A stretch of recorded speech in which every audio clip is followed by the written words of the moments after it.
Kedves hallgatóink, 3:46 lesz másfél perc múlva.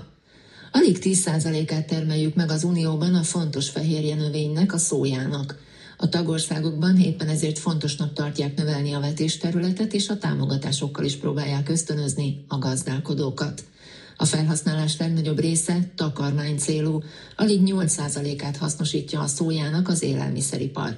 Ez talán az egyetlen olyan mezőgazdasági ágazat, amelynek nem okoz gondot az Ukrajna felől beáramló termésmennyiség, hiszen még ezzel együtt is a tengeren túlról kell vásárolni a szóját. Most jön Bicsák Eszter összefoglalója az Agroinform webináriumáról. Nem csak Magyarországon, az egész Európai Unióban óriási a fehérjefüggőségünk, a dél-amerikai importoktól rendkívüli mértékben függünk, és többek között ezt a függőséget próbáltuk meg lecsökkenteni, illetve próbálta meg a törvényhozó lecsökkenteni. Mondja Bene Zoltán, a Karintia Kft. Ügyvezetője. Éppen ezért az Unióban folyamatosan nő a szójavetés területe. Az idei komoly növekedéssel hazánk ebben már a 4. helyen áll. Ennek ellenére az önellátás szójából még mindig távoli cél a tagországokban. Így válik fontossá ennek a növénynek az esetében az ukrán piac, amely egyre dinamikusabban növeli a szója kibocsátását. Idén 3,5 millió tonnás exportról lehet szó. Világszinten is kiemelkedő év az idei, hiszen 394 millió tonna az összes szójatermés. Arra számíthatnánk, hogy így csökken a felvásárlási ár, ám ez nem így van. Fülöp Péter, az UBM Feed Zrt. Kereskedelmi igazgatója. Soha ennyi termésmennyiséget nem takarítottunk, mert ennek ellenére a szójababnak az ára nem jelentősen csökkent.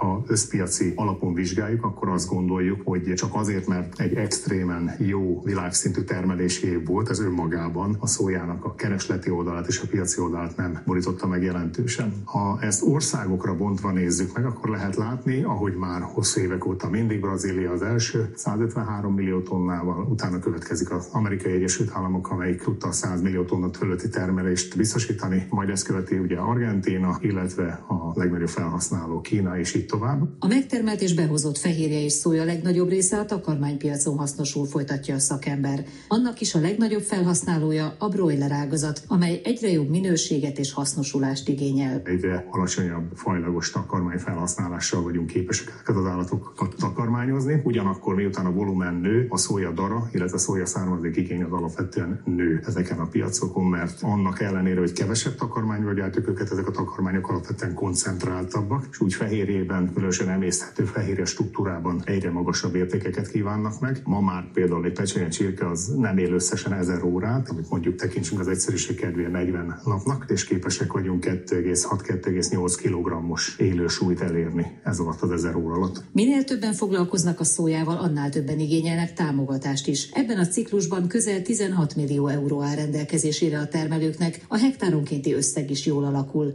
Ismét Bene Zoltán. Tavalyi évben a szemesfehérje takarmánytermesztők körében több mint 94 000 forint került kiosztásra, és sokan féltek attól, hogy a majdnem megduplázódott szójavetés terület körülbelül le fogja felezni a támogatást. Jó hír, hogy van egy fajlagos minimum a törvénybe beiktatva, ami az igényléstől már nem függve, de a forint árfolyamától függve minimum értéknél tartja a támogatást, amely körülbelül 64-65 000 forint körül fogja garantálni a támogatás összegét. Kifejezetten magas a takarmányigényünk, és csupán 8% a szója humán felhasználása, mutat rá Fülöp Péter. Nálunk ugyanez nem jelentős, de egyébként világszinten jelentős a humán célú előállítása is magának a szójababnak, pontosan a felhasználása a szójababnak, ami nálunk azért még viszonylag gyerekcipőben jár, de nem szabad elfeledkezni róla, hogy minden olyan termék, amit humán célra használunk föl, azok alapvetően a végek végén egy jelentősebb anyagi profit realizálás mellett tudnak értékesítésre kerülni.